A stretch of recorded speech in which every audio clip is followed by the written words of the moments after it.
the big difference with trying to push a major initiative within a company is when you're going to other people at the company and you're saying, I have this great idea, you should get on board with it. The stakes for them are if they attach their name to something that's a dismal failure or their boss thinks is a stupid idea, they could lose their job. Welcome to the Schmidt List, the podcast for people dedicated to managing successful projects, developing impactful products, and building engaged teams. And now, here's your host, Kurt Schmidt. Okay, Liston, thank you for joining me on the show today. It is my pleasure, sir. It's good to talk to you again. Yeah, same here. And now I get to be in the hot seat on your podcast, so I'm excited. That's right. And I will post a link to my episode with you when that's released on this so people can check that out. But in the meantime, listen, for those who don't know that are first hearing you for the first time, tell me about what Liston does. I know you do a lot of sales training and coaching. Yep. Tell me a little bit about how you got into that and what's the stuff you do these days. Oh my gosh, how did I get into that? I'll try to give you the short version. So it really starts in grad school. I studied environmental science. I have a master's degree in environmental science and management is the technical name of my degree. And I went there for the purpose of working in environmental consulting, which, you know, I'm sure, Kurt, if you have young children at any point or nieces and nephews and you say, what do you want to be when you grow up? They all say environmental consultants. Most of them do. I mean, that there's YouTuber and then right underneath it is environmental consulting. Oh my gosh. We've come to the point of people saying, I want to be a YouTuber. Okay. So I'm really dating myself now. So I studied environmental science. I became I became employed in environmental consulting. So I ran business development and marketing for a $10 million firm in the San Francisco Bay Area. While I was there, I was responsible for making sure that, you know, our team did as well as they could on both the sales and marketing front. So I trained people internally. I would lead webinars and sort of trainings for our staff so that they could have more effective interactions with their clients because, you know, I realized we're interacting with all of these people who we could be doing more business with and in particular serving more, right? There's stuff that we could be doing to help these people out more that we're not. And we should figure out how we can better do that. But I also did a lot on the digital marketing side. So rebuild our website, created a email marketing campaign for us, increased our outreach and worked on contracts, all this kind of stuff. While I was doing that, I realized I really wanted to pursue the marketing side of it. So I created my own agency and started doing that. You're familiar with that world. Mm-hmm. And I wanted to get back to sort of my sales roots, my roots of actually working one-on-one with people, helping my internal clients, I would call them, who are my coworkers, but also getting back into the one-to-one conversations and the psychology of how do I create and become more influential with people? How do they make decisions to buy, that kind of stuff? So that's the common thread through my entire career is trying to figure out why people do the things they do and what affects their decisions to do those things. And so, you know, sales training is a perfect manifestation of it. Yeah. So that brings me to where I am now, which is I do sales training for people. What I like to say is it's professional sales training for people who aren't professional salespeople. So people who provide services, consultants, they're, you know, in a service-oriented role of some sort, interacting directly with clients. Maybe they're quota carrying, maybe they're not, but they are expected to do some degree of business development, and they've never had any sales training. And yet these skills that I teach them are things that can be applied in all aspects of their lives, and even with internal quote unquote sales where they're trying to get their own initiatives or their own sort of agenda items the attention that they deserve. And I know we're going to talk about that today. So all of these skills really do apply. And what I like to say is I try to create better people, not just more revenue, Right. Because that's a much more interesting problem. I think that's where you and I really connected early on about this whole idea of like, there's what people deem as sales, and that's like this. You sort of think of this person with a cheap suit selling me a car, sort of thing, versus somebody who truly helps other people and empowers them to get what they deserve and get what they want. And I think that's also sales, right? Because there's also an aspect about selling your ideas to people, and whether that idea be a product or a service, or maybe you're just somebody internally trying to get, the finance group or procurement to fund your idea, right? I think it's all sales, right? But the problem is that what I've seen is that, just to your point, it's not even salespeople that don't get the training. It's like the aspects of influencing people around your ideas internally, right, that don't get a lot of attention. I've spoken to so many people that they're like, well, I'm the most senior developer, so they should just listen to my ideas. Why are they not listening to my ideas? Right. And, potentially sometimes those same people who have that reaction also want to live in a meritocracy, which is hilarious, right? Yeah, right? So it's like, well, wait a minute. They don't. They do, but they don't. Right. On the one hand, you want it to be a meritocracy if it means your idea wins. But on the other hand, you want people to just do whatever you say. So that's right. I mean, I think that in all of these cases, there is really, I think the most fundamental shift is for us to stop thinking about ourselves so much and really develop a keen sense of empathy and understanding for others. And that's going to be the most fundamental shift that needs to happen in order to get buy-in on some of these ideas, because really, no matter what it is in your life, there's all kinds of quote unquote sales happening, right? Mm-hmm. Like, when I don't know if you're married or not, but a common thing between my wife and I is like, where are we going to go to dinner tonight? Oh, right? Yeah. Oh, yeah. So any married couple can relate to this. And, all the way down to like, should we buy a house, or what city should we live in? Like, these are big things. And, it's important not just to get your way, but it's important to, in some situations, reach a consensus or reach a compromise that means everybody's going to be better off. And so, all of the skills that I teach have that in mind. I don't look at it as zero sum. And in fact, I don't want to live in a world that is zero sum. And so I would never approach it that way. So if I'm trying to lead some sort of change inside my organization, I mean, I'm going to have to sell it a bit. I'm using air quotes, right? I'm going to have to sell that change in some way. And in order to do that, I need influencers and I need decision makers and all those sorts of folks to kind of get buy-in on this change or this idea.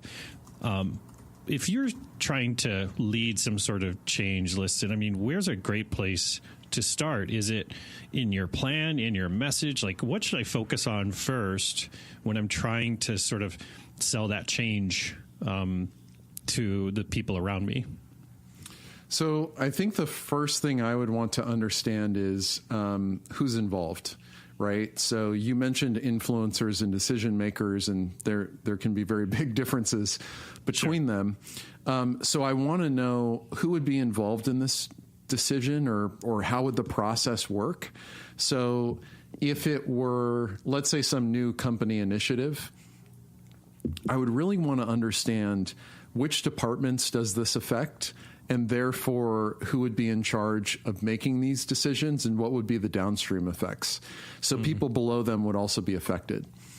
Once I figure that out, I have a good shot at really figuring out the next question, which is, who can I get excited about this idea, right? And they can only be excited if they're exposed to it on the one hand. And then secondly, if I'm there to sort of respond to and explain where I'm coming from and why I think it's such a great idea. So understanding the players, I think, is the first and most important thing. And then secondly, having conversation. So in a purely sales context, I always say clients come from relationships, relationships come from conversations. We have to have more conversations with the right people in order to get more clients. Same is true for some major company initiative. The way that the company initiative will become not only proposed, but ultimately a reality is through those crucial relationships and people believing in the idea. Now, the one thing that anybody selling anything, including a new company initiative, needs to realize is the stakes are quite high. So when I do sales training, like one of the first things I ask people to do is go back and think about a recent purchase that they made over $100 and identify what was the pain that they were having before they bought it that sort of triggered them to say, I should really think about changing my situation by buying this thing. And then what goals did they have? And then what value did it provide? The thing, of course, is like the other day I dropped my Google Pixel phone and it shattered, right? So now I need a new phone. If I buy the wrong phone, yeah, it's going to be a few $100, but like, you know, I can recover from that pretty easily. The big difference with trying to push a major initiative within a company is when you're going to other people at the company and you're saying, I have this great idea, you should get on board with it. The stakes for them are if they attach their name to something that's a dismal failure or their boss thinks is a stupid idea, they could lose their job. Right? So I think it's important to recognize what are the stakes and where might this resistance be coming from and why, right? So, you know, is there a historical context? Like you're really going to have to do your homework about why someone might be resistant and really understand from them why they're resistant. So I think it's important to keep in mind the stakes are high. You need to make a rational argument about why this is such a great idea, but you also need that enthusiasm that I talked about earlier. How can you get someone excited about this so that they go forth and push your idea in ways that you can't because you don't exert the same influence over all parties within the company? So really understanding who needs to be influenced and why, and ultimately who makes the decision, which brings us to the decision-making part. And this is the thing that everybody hates about sales, including me, which is you can't always be in the room with all the decision makers. What you can do, and this is what I advise my clients, is we would never want to go too far down the line of selling without at least a first degree connection to a decision maker, right? So if you're in a really large organization, you know, there's going to be so many layers of management that it's going to be unlikely that you'll have direct access to everybody you need. But at least if you're going to sell through or influence through an influencer, at least we want to make sure that they're directly connected to the decision maker. So one place where a lot of people go wrong here is they spend a lot of time with people who don't have enough influence or any decision-making authority. And that's, you know, that can be important for sort of market feedback. But I think the other thing that's critical to understand is the lower you are in the organization, the more tactical and execution-oriented those folks will be, right? So if you have a big, heady idea or a strategic initiative, when you're talking to people kind of lower within the hierarchy, and I don't mean that in a judgmental way, just simply like if you look at the org chart, the farther down they are on the org chart, the more likely they will be to focus on execution, and the less likely they will be to fully understand the overarching strategy that's feeding into the execution. As you move up, you're going to have to talk more about strategy, competitive ramifications, change management itself, right? These are the kinds of questions that people are going to be wondering the higher you go up. So that's another thing to recognize is different people, depending on both their functional roles. If you're talking to a finance person, they're going to care about things differently than an HR person, right? Than they would care if they were a marketing person. So all of these are considerations, and I know it sounds complex, and the reason is because it is. Right. And so starting out by taking stock of like who would be involved in this, how would it affect them, and therefore what's my best way in, that's where I would always start. No, that's good advice. So one of the things you talked about is the importance of obviously conversation, and that, getting those ideas pushed through is all about conversation. And it's the same with selling something and closing a deal and all those things. But let's talk about the closing part, because one of the things that I found frustrating in my career is that when you get to that point where you kind of got their attention and then it goes into analysis paralysis where people are not making a decision. If I feel like I'm kind of stuck in that situation where I've brought ideas and people are like, okay, well, need to think about that. And you have 6 or 7 meetings where, people kind of reshape your idea or pick apart the proposal or these sorts of things. What are some strategies, Liston, I can do to kind of get out of that loop before it all just dies and people say, well, we probably should just focus on something else right now? Well, so the first thing to recognize is we don't have complete control, right? So what? Say it's not true. Well, it is, unfortunately. I bring bad news today. So I think that is the first thing to recognize is, we don't have complete control, and therefore it's going to happen sometimes. There are plenty of things we can do to minimize the likelihood, though. So one thing I always want to figure out is, what is the motivation, right? Like, why do you want to do this project that we're talking about? Is there some sort of deadline or larger initiative attached to this?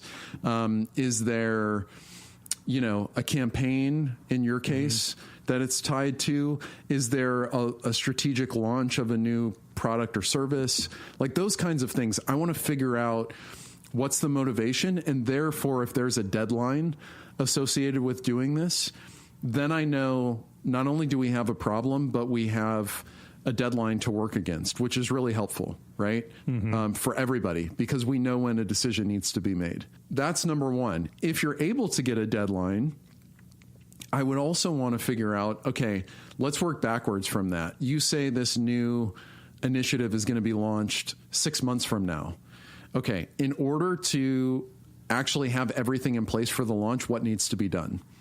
And as a professional, you should be able to figure that out, right? So if you say, okay, that's like a 4-month timeline if everything goes well, and it's 6 months away, we really need to make a decision in the next few weeks if you want to have a good shot at this, right? And you don't want to like cancel all your vacations because we're running up against the end of the deadline here. So a deadline I find is very helpful. Another thing that I find is very helpful is being direct, which I didn't have to learn. That's just who I am, for better and for worse. You can ask my wife about that. Sometimes it's better, sometimes it's worse. But I find that having direct conversation is really important in the sale, because it's the only way that you can be assured that everybody understands what's going on, right? So I've heard stories. Apparently Americans the world over are known for being quite direct, not as direct maybe as Israelis, but, there are cultural differences, right? Now, I've heard from people in some cultures, which I won't name, they have a very hard time knowing, so do we get a sale? Like what really happened? Everybody was smiling, and then 3 months later, like nothing happens. They're just wondering, what was that about? So I find that being direct is really helpful in asking people, if you're in the 6th or 7th meeting, first, I would argue it may be too late by that point to salvage the deal if they're still sitting on the fence. But if you're in that 6th or 7th meeting, I would just ask them like, hey, we've been through this. We made some alterations. Is this just a bad time? Right. And let them tell you, maybe it's best if we come back and revisit this 3 months from now or whatever. I also like to tell people up front how I expect the sales process to go, and when I expect it to be over, and when I expect them to make a decision. And I always tell them, you can say yes, you can say no, but neither of us is going to benefit from living in maybe. And everybody agrees with that, right? Like nobody wants to spend their lives in a bunch of sales meetings making no forward progress. So I think also as the seller or the influencer, like even if this isn't a sort of transactional thing, even if you're looking to push an initiative, I think you need to make a conscious decision at some point to abandon it and just say like, look, obviously this isn't a priority right now. I'm still really serious about that, and I'd love to continue the conversation if you would, but if it's not a priority, let's just call it a day and move on. And people sometimes really respond to that, right? And then they'll start to open up to you about what's actually going on. When you get in that situation, typically it means your expectations haven't been properly set, or there's something that you don't know that's happening that you should know about.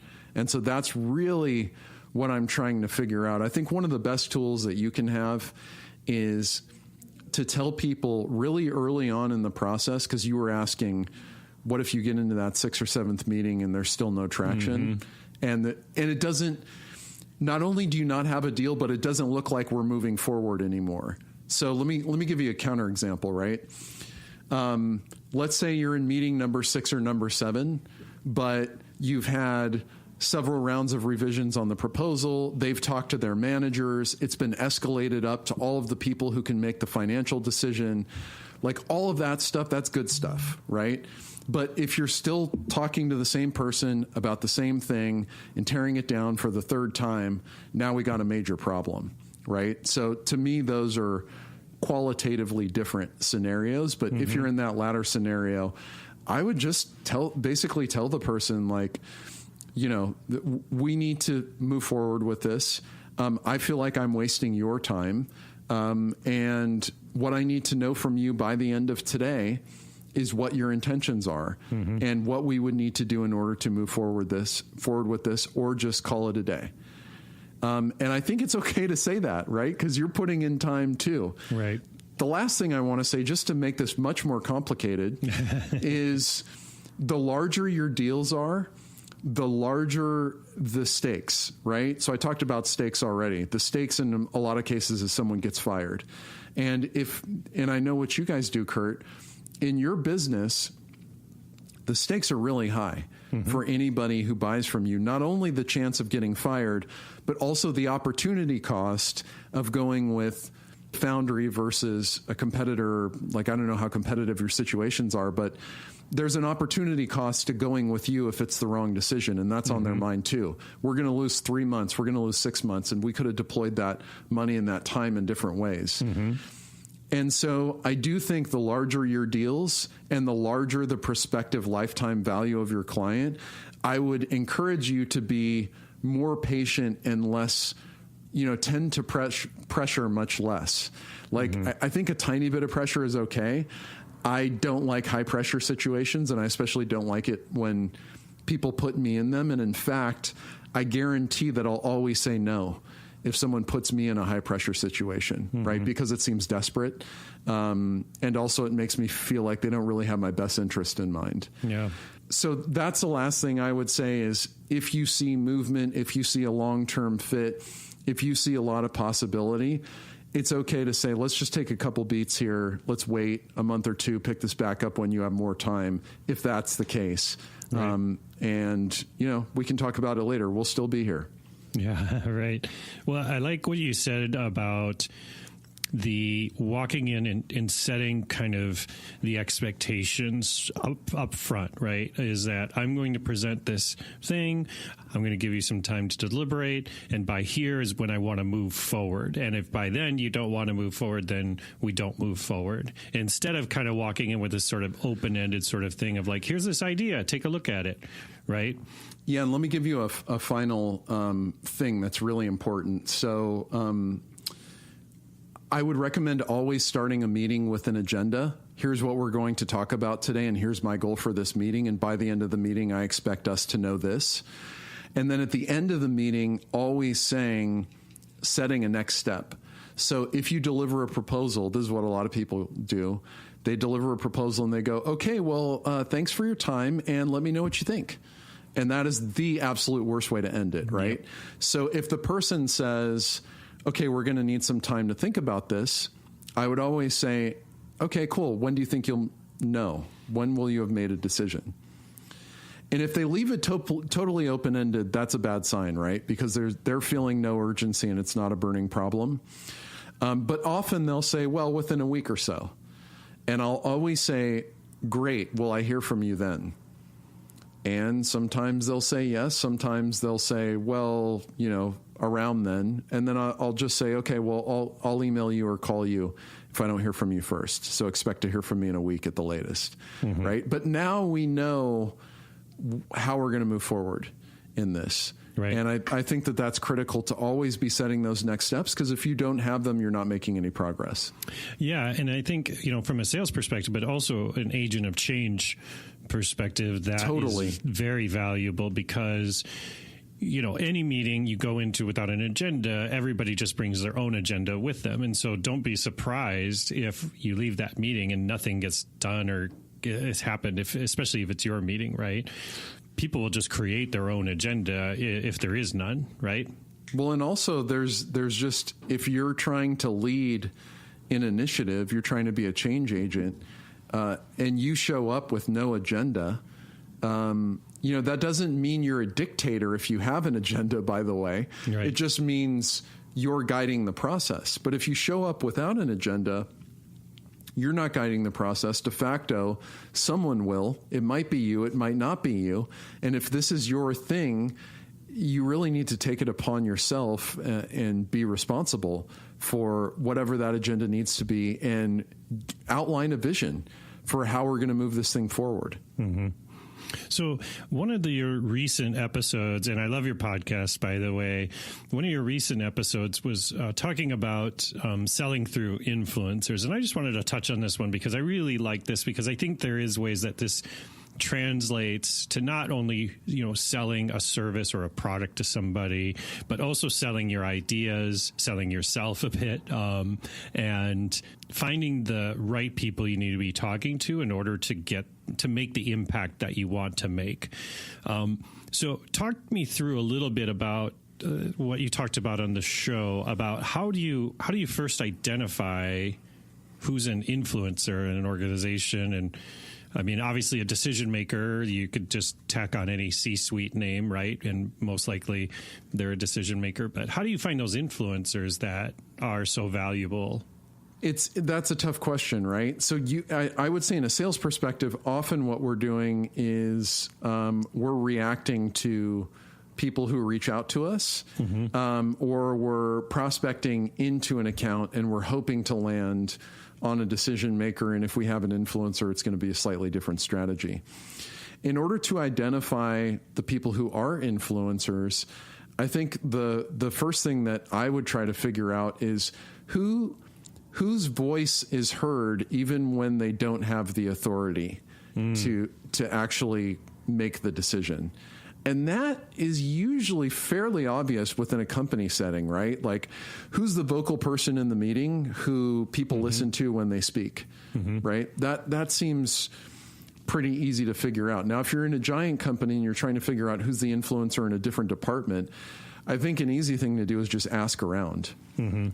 So that's kind of the first part of it. Does that answer your question, Kurt? That does. Yeah, that sparks another question. So what I've also seen, though, and I've gotten feedback from, is that loudest person in the room, sometimes they might be an influencer, but a lot of people don't like them, if you know what I'm saying, right? Because they're kind of like the my idea people, but they still are influencers. And, I coach people around this all the time. I mean, I just recently had someone say to me, well, this person's very influential in the organization. I feel like they're untouchable, and everybody listens to their ideas.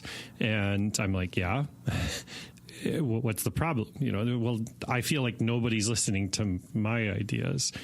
What advice would you give that person, Liston? How to become more influential within their company? I think that the transitive principle is really important here. So other people who already have influence, who find you to be trustworthy and have good ideas and vouch for what you say, I think is really important, because no person's an island, right? Right. And so this is, unfortunately, this is why maybe I'm not a corporate guy, at least at this stage in my career. Unfortunately, there's some politics to play. Mm-hmm. And I think that is unavoidable, and I'd love it if you told me I was wrong about that, because it's one thing that okay. All right. Well, but here's the thing, though. I think politics gets a bad name because of because we use the word politics, right? But that's why I like using the terms of, influence and leadership and these sorts of more positive terms to show people that, getting people on your team in order so you can get your best work done, and so you can also help people on your best work done. I mean, you can call it politics, you can call it, leadership, you can call it mentorship, you can call it whatever you want. But if your aim is true and your aim is just, then I don't see what the problem is if it's politics, if it is trying to influence other people to your way of thinking, as long as, again, going back to you're doing it for the greater good. It isn't just so, if you're just trying to do something to climb the ladder, I mean, it's going to get called out. You're going to get singled out pretty quickly, Mm-hmm. But if you're actually doing something to help your organization, your department, your team, or things like that, and you can show how these things will do that, and why they'll do it, and when they need to do it by, I think having that complete narrative really makes a difference. Yeah, so I don't want to get into a semantic discussion either, but I do think it is useful to point out that the primary currency of politics, maybe you could argue it's social media now, but historically has been favors, right? Mm-hmm. So you look for, how can I help other people get what they want, so that when I want something, I can go back to them and ask for their help. Mm-hmm. And, this turns out to be sort of the foundational building block of all human society, right? It's like the more favors you do, in general, there are definitely exceptions to the rule, but in general, the more helpful you are to other people, the more helpful they're likely to be to you. And I think one thing that gets lost in sales or any influence is this sort of question. Like you said, and I don't think you meant to phrase it this way, but I think it illustrates an example. If people come to you and say, hey, why does someone listen to so-and-so but not me? Maybe the question is, well, what have you done for other people? What has your contribution been? Why does that person hold influence? Now, sometimes it comes down to such and such with all the power really likes that person, and so they're untouchable. But I'd say generally that's not the rule. That's the exception. Generally, the rule is this person has made sacrifice. This person has been helpful in other scenarios. This person, volunteers more of their time. They're the ones who are there late, whatever it is. Basically, they've been helpful to other people. And like I was saying about risk earlier, one thing that a lot of folks lose when they think about politics or influence or leadership or whatever you want to call it within a company, it's basically the same idea, which is when you're trying to become influential and you're asking other people to change their behavior, you're asking them to take on a risk. There's social capital that they need to spend in order to be on board with what you're doing, right? And there's a finite agenda. Like, you can only do so many things at a time, and there's only so many hours in a day. And so if you're asking them to pay attention to what you're doing and no one is, maybe you can ask yourself two questions. How valuable is this? And, why aren't other people seeing the value in it? And secondly, what have you done for others? Like, why are they not taking note of what you're doing?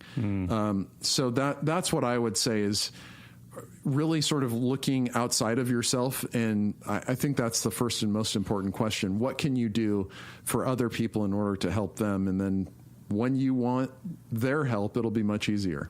I love that. Thank you for sharing that. That's I really like the way you put that. I think it's dead on about and I say this a lot on the show, is about holding up the mirror first a little bit, making sure you're in a position that you would expect yourself to be in if if somebody approached you, right? So I really like that. I want to shift gears really quick because I want to talk about something that I'm very curious about. That's a little different than what we've been talking about on the show, but based on what you do in terms of sales training and stuff, I just want to ask a question because in my line of business, when we're building custom applications for people, we're doing a lot of digital strategy around why they need these applications and what their goals are, how they're going to help their business or their customers or B2B or internal people. A lot of the things that come up in those discussions is kind of there's a sales and then there's delivery. And there's always kind of a grind between those two areas, right? Does that come up in your sales training ever? Is most of your sales training about what's on the outside of the organization?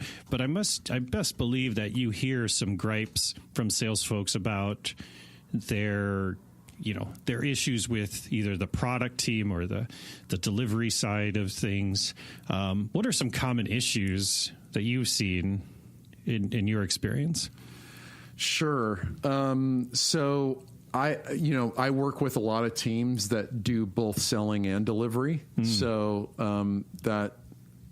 this is definitely an issue I'm familiar with. Trust me. Okay. But I just wanted to make that one clarification. Yeah. So I think one of the most common problems that I see, on the one hand, a lot of salespeople. Okay, let's take a journey, right? Let's journey to a company where salespeople are incentivized and compensated based on commission. If I'm compensated based on commission, my incentive is to sell as many deals as possible. Mm-hmm. If my incentive is to sell as many deals as possible, what I want to do is basically tell the customer what they want to hear up until the point that it can get me fired. Okay. Right? Because that maximizes my revenue. Maybe I'll get in trouble if I overpromise too much, whatever. But as long as I don't get fired, I can live another day and I can sell more. And so that's one of the big problems that I see is salespeople either don't know the product well enough or they'll oversell the timing of it, the results of it is a common problem, right? And they'll say, your ROI is going to be, 10x, and then the delivery team's like, wait, what? We only give 2x to these types of Even problems. in the best situation, right? So that would be one common thing. I think the other common challenge that a lot of people have is delivery, or in the agency world. We call it account management, right? Those folks on the account management side are going to be very protective of their clients. And I saw this when I was working at the environmental services company. People didn't want other people to talk to their clients because they were all evaluated based on their total billings. And so they were afraid. So a lot of this does come down to compensation factors, by the way. Mm-hmm. But a lot of their billing or all of their billings were considered when it came down to distribute profits at the end of the year, say, or to be considered for ownership in the company. And so they'd be very protective of their clients, even though cross-functional departments may have been able to help that client more. And so, that's another big challenge because other consultants or even salespeople within the organization want access to those folks and could legitimately help them. But the incentive of the person who's the manager will often be, well, I don't want to rock the boat here. I know how much revenue I'll be getting in from this client in the next 12 months, or I know what it's been for the last 5 years. And so I don't want to disrupt that, right? I rather take the certainty than potentially piss them off. And so that's another really common thing. I think another common problem is this issue with timing and expectations. Again, if you're in service, your incentive is do the service right. If you're in sales, you're like, I want it done as quickly and as not cheaply, but as efficiently as possible. And sometimes, it's like if you hire a contractor, right? And I bring them out to my house, their incentive up front is to tell me, oh yeah, we could totally do this and come in, at your budget.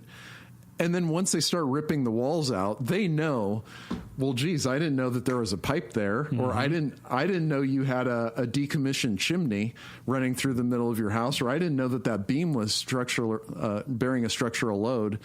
And then they can change you later, right? So I think it's the same dynamic within a company. Yeah.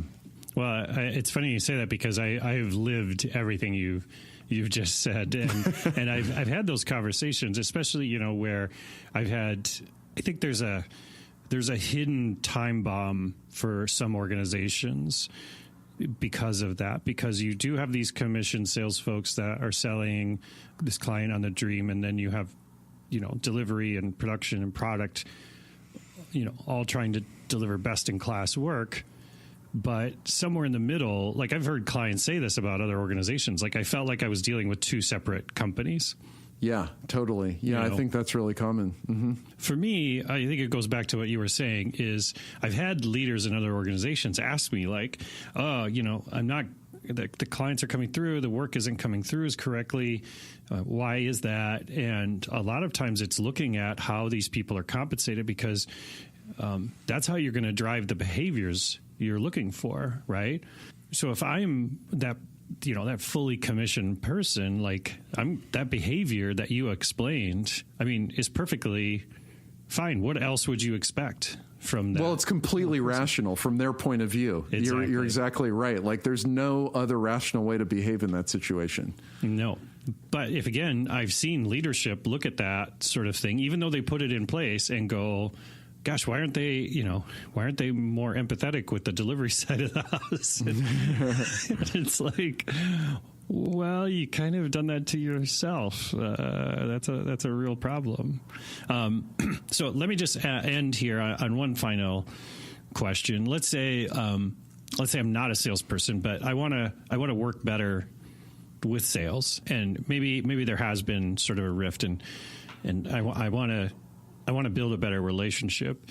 From the sales side, like what are salespeople looking for in terms of that support from the rest of the organization? Well, I think one obvious, if we go back to the idea of doing favors for others, right? One obvious thing that any account executive wants is access, and they also want opportunities, right? So if you're in a strictly services role, I, as an account manager, or an account executive, I should say, would want to know from you, when is the client feeling pain? When are they likely to leave us, right? What are some indications that we can serve them more effectively? So if you're in an account manager role, that's what your account executive wants to know. Mm-hmm. If you're an account executive, I think what the service people definitely want to know is what promises are being made up front, right? So there's not some giant disconnect. Why are you making those promises? What pushback? Maybe we need to alter our services in order to make it easier for you to sell them.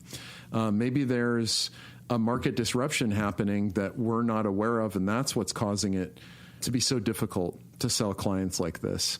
So I think communication, as always, first of all, extremely expensive and difficult to get right, but also is kind of the secret ingredient to all of this. I think that's really good advice. One final question, because I could talk to you for days, Liston, because I love your advice. So how do I know when my staff, let's say I do have a sales team or I'm building one, like how do I know when they need training? Is it just when sales are low? Yeah, so I think there are a couple triggers. So one is if you've seen some sort of shift in performance, that would be a trigger. I think another one is if you're, two big triggers I've seen is a new service to either the same market or a new market is one thing you might look at. The second thing you might look at is if there's a new initiative. So if your services folks are now going to be evaluated based on their business development performance, if you ask basic sales questions and they can't answer. So then there's some really fundamental stuff that needs to be put in place. Like, for instance, do they understand what it means to be a good listener? And I know this doesn't sound like sales training, but it is like the first thing that I always cover, because it starts from the premise that people only buy when they have a problem. And as a service professional, our goal is to provide better service.